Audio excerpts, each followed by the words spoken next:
To everyone once again. For those of you who may not know me, my name is Baraquiel. People call me Bara for simplicity.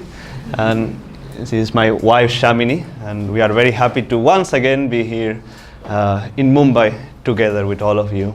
And today's topic is one that I have to confess is not my forte perhaps. The title is Oh God Beautiful, that I can relate to. But we are going to talk about beauty and expressing beauty. And something I can say is that since I got married, it was a year ago only, but people who know me, they started to tell me, "Wow, Bara, now that you are married, suddenly you are dressing better and more brightly." And you bring something out of you, something else out of you is coming. I don't know how many men can relate to this, but it is true. Outwardly, I guess you can say that. After all, many of you know I lived for 6 years in a monastery, and when all men get together, sometimes things, outwardly speaking at least, they may not be looking as pretty, they are not maybe kept as nice, And is it really important to learn to express beauty, even in an outward way? Of course, we all know that from the inside we should always express beauty, and we'll get to that later. But is it important to be surrounded by beauty, to have a beautiful place to come to for satsang? Or if there were no flowers, if the altar was dirty, if the pictures perhaps were a little, somebody drew something on them or they were dirty, would it be the same? Well, as yogis, we tend to tell ourselves and we tend to believe, of course no, it doesn't really matter. All of this is Maya. What does it matter? But then we realize, wow, we come to this place and it is just so uplifting that you think of God right away, that it is easier for you to go into meditation than if you were outside on the roadside, maybe with all the cars passing by, or in a dump yard or anything like that. And yes, in theory, all these things, quote unquote, don't matter, but we know that they do matter quite a bit. It is very interesting, but it seems that beauty is very important, because in the beauty we can really see God reflected more perfectly. And I'm glad Mitesh selected that reading from Whispers from Eternity, because Master would often talk of how God reflected his beauty in the flowers, in the rose particularly. And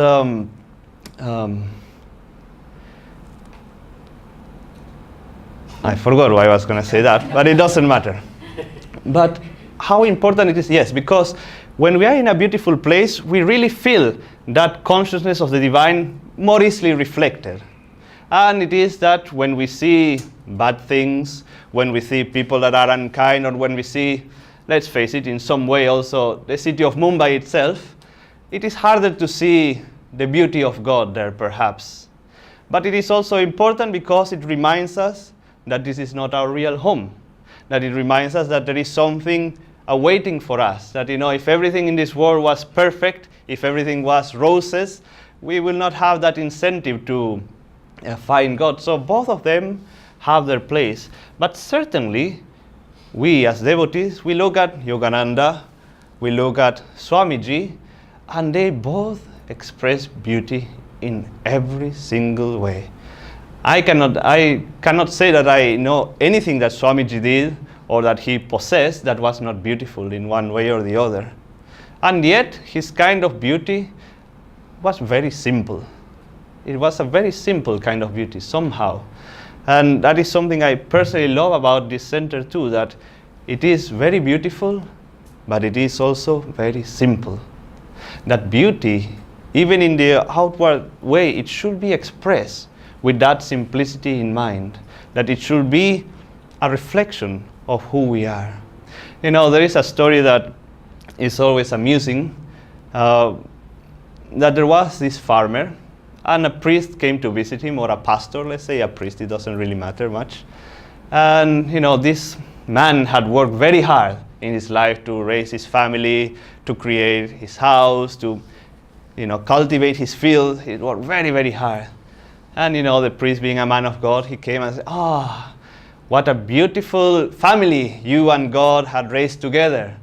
And the man was kind of a little cringing a little bit in the inside. Not cringing, but feeling like, should I say something? I said, yes, thank you, Father. And then the priest goes and says, what a beautiful house you and God had built together. The man was, thank you, Father, yes, thank you. And then the priest looks at the field and says, what a beautiful field, big field you and God had cultivated together. And the man, remembering the hard work it took, he could not hold it any longer. He said, oh yes, Father, but you should have seen it when God had it all for himself. And, that both of them were, of course, right, if you look at it in this way, that the priest was right. Everything is God. Everything that we express, as we were saying, that any goodness that we express, any love that we express, any kindness that we express, we cannot express it ourselves. It is because we are attuning ourselves to some divine flow, and that divine flow comes through us in an act of kindness, for example, in an act of love, in some inspiration. There is no other way. We are always expressing God in the highest when we are expressing our higher self. But the man also was right.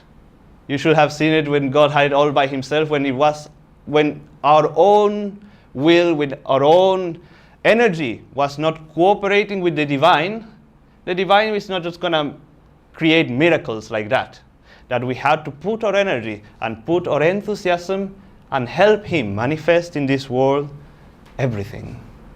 But then, of course, we know that still the material world is not the highest. It is a help for us to go deeper within ourselves.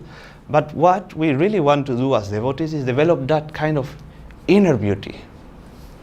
And the wonderful thing is that I've been fortunate enough to be able to travel to many different Ananda communities, but particularly this one, Ananda village, that is in California. You all probably know about it.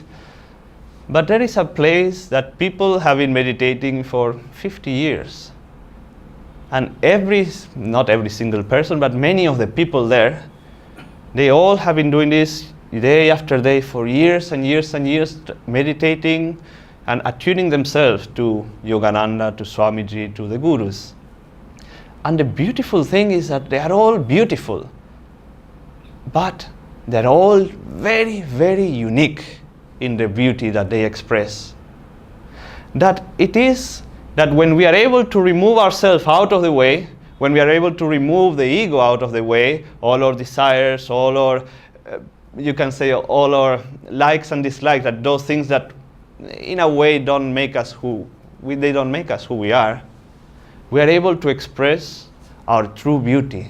And for me, it was so amazing to see that here are all these people trying to express the same thing, and yet they do it so differently, and yet so beautifully.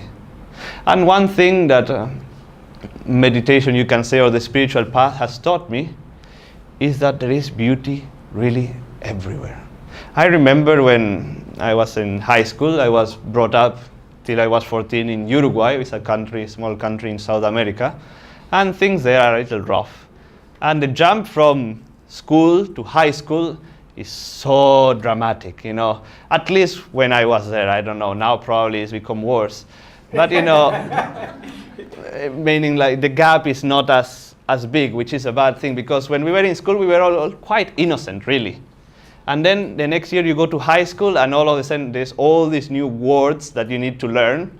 You know what I mean? Like, that you have no idea what people are talking about. Why are they talking about the things that they talk about? The class is unruly. Like, it was chaos, really chaos. And for some reason, the people who were the most chaotic, they liked me. For some reason. I was a very good boy, but they liked me. I don't know why. And then I would find myself spending time with them. And even though many of them were really, they will smoke and this and that, not so high things they will do, still I could see, even in them, that there was some quality that would shine. For example, many of them would express tremendous loyalty. And isn't loyalty something we all aspire to maybe even just perhaps to their own friends, but a degree of kindness and loyalty that I will not see in people who were quote unquote good. And so it is that we have to learn to see that beauty that is in each one of us. Because remember also, whatever we see in others is just a reflection of us. As Ananda Mohima told Swami Kriyananda, it takes beauty to see beauty. That whatever you see in others is because you have it yourself. So try to see that positive aspect in everyone, because by doing that, you will help them and you will also imbibe it in yourself more and more. And I want to conclude that, it is very easy to see these great gurus and just, Yogananda did this way, I'll do it this way. Swami Kriyananda like this, I will also like that. And there is some truth to that and some sentiment to that it can help you. But the best way that you have seen, the best way to express the beauty of the great masters is not to imitate them so much like that, but to let them to become them, to let them be inside of you. That we don't want to express Yogananda outwardly perhaps so much that we want to become Yogananda. There is this saying that goes, so live as if your God himself needed of you his life to live, for in truth he does. That we should live our lives as if Yogananda, as if the great masters really needed us to live their life, not our life, meaning that we had to have them within us. And then all kinds of beauty will express, but they will express in our own unique way. But they will express always for our higher self. Home. Again, everybody, and it's a great blessing for us to be here with all of you. So thank you, firstly, for having us with you, but also thank you for everything all of you are doing here in Mumbai. I mean, everyone worldwide is so inspired by what Mumbai is doing. All I keep hearing is, I want to go to Mumbai too, I want to go to Mumbai too. And everybody's waiting eagerly to come and join you guys here. So thank you for having us. We feel really blessed by the beauty all of you express. And so with this topic of beauty, yesterday we were kind of going, why did we choose this topic again? It's so difficult to talk about, it's so abstract in a way. But in Pune right now, that's where we live, if you didn't know, this month has been a month where we've had to really tune into physical beauty. So we are moving houses, we're moving to the next building, but it's a new house with no furniture and things. So we had to, think about how to do that up. And then we have a new studio that we're opening, a recording studio in our office. So we got a budget for that and we had to set it up. And so we were out there buying furniture and lamps and curtains and paint colors. And so that was what we were thinking about for the whole month. And so when the time came to choose this, naturally I was like, okay, let's talk about this. Let's think about, what was going on this month. Because it is an interesting idea, quality, beauty. And it's true, as Vara was sharing, Master did talk about it and talk about when we see beauty in that comes out in us. Swamiji would say, if you want to know beauty, seek to express beauty in everything you do. And so tuning into this quality, I think, is very helpful for us. It can be very helpful. There's this book, Space, Light and Harmony. And Bara was talking about Ananda village. Maybe some of you are going there this summer. We have a big program. And so Swamiji, when he first got that land, he was deciding what to do on the land and how to build a house and how much energy to put into it. And one of the questions he found himself asking himself was, why don't I express physically in this home the inner clarity that I'm hoping to achieve? And this is a question, why not express in this project the inner clarity I'm hoping to achieve? Why not express in my seva? Why not express in this center? That inner clarity that I'm hoping to achieve, isn't it a question we can ask all the time of ourselves? Why not express in my posture the inner clarity I'm hoping to achieve?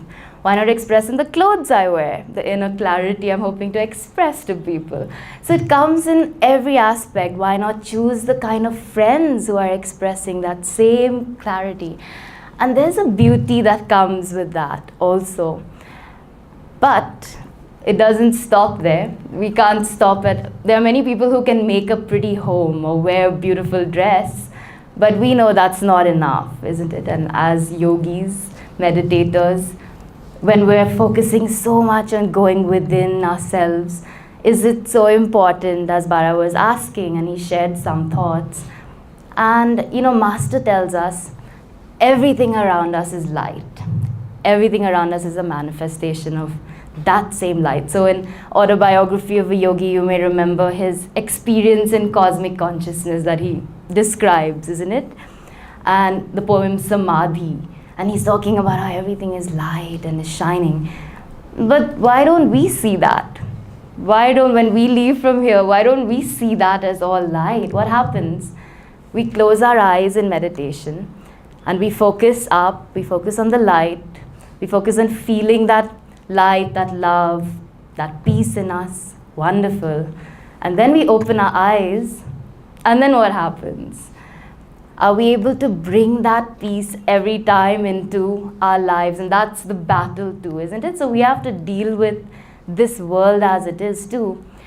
In the Gita, Krishna actually shares with Arjuna. He says, for you who can't see with your mortal eyes, I give you sight. And then he gives a very profound, beautiful, at one point he gives him an explanation of all the ways he's manifested. Among the mountains, I'm the Himalayas. Among the gods, I'm Indra. It is very beautiful, that whole explanation. In the flowers, I'm beauty. We have that chant, oh God, beautiful. In the forest, I'm green. In the river, I'm restless. So we see that. Among the sages, I'm Ved Vyasa. So he gives a very, detailed description of who he is. But what he's really telling us is, I am present in everything. I've manifested myself everywhere. And so I'm giving you the sight. When we close our eyes, that's the sight we get to be able to tune into that. But it's difficult when, we go out there and there's challenges. Right here, it's easy for us to see the light in each other. It's easy to see there's so much light in this temple here in Guru Bhai's. But the moment we leave from here, there may be people yelling at us or screaming at us or cheating us or whatever may be. And we have to deal with that too. We're here in this world. But the question is, how do we bring that light to them? And I think we all have a gift here. The fact that we've touched this little bit of light. Yesterday we had a workshop here on gratitude. And there were about a few, about 10 or so new people. This was their first experience of Ananda. And this one girl was asking me afterwards, she was like, I feel just one thing that really scares me is negativity, like negative people. I get very scared of that. So can you tell me, how do I deal with that? What do I do to that? In that, do I just try to go there and help them? So we were saying, you can't change or help anyone unless you yourself surround yourself with enough light, with enough joy. It's only when you have something that you're able to go out. She was saying, I feel that here. I feel stronger here in myself. So I feel like coming here more. I think I'm going to come and learn to meditate because I feel like that's going to help me learn how to do this, isn't it? And I'm sure all of us, since we've been meditating, we touch that little bit of joy in ourselves, a little bit of light. We're able to go home, even a little bit. I'm sure our families have said, you're changing, something's different in you. I feel something different from you. And so that light comes when we're able to just, everyone in front of us is God. In that affirmation we did together on kindness, it says God is manifest in everyone in front of us. When we're able to see that, we're just sharing an extension of our love in the form of kindness. And if we're able to see everyone as that light, recently, I want to end on this, we had a movie we went for just a couple of days ago, and it's one of those big movies everyone's been waiting for, the Avengers. And so a group of us in Pune went for that. And over there, basically in the cinema, they had this power failure. So the technician was freaking out and everybody was just sitting. We actually sat for 1.5 hours. Nobody left their seat. Nobody wanted to go home until they got it, because this was like the first day of the show. And everybody was, waiting. But at one point, a big group got up and they went outside to like fight with the technician. And the technician was kind of going through stress. And I was very impressed because a few of our group, a couple of people got up and they were like, let's go outside and let's help him. He must be going through so much stress. Everyone's attacking him. Let's go see what we can do to help him. And I think there's beauty in that too. It's easy for us here. We have Ananda, we have each other. But the point is to bring that Ananda out into the world, to share it with everyone. And then life becomes beautiful. Thank you.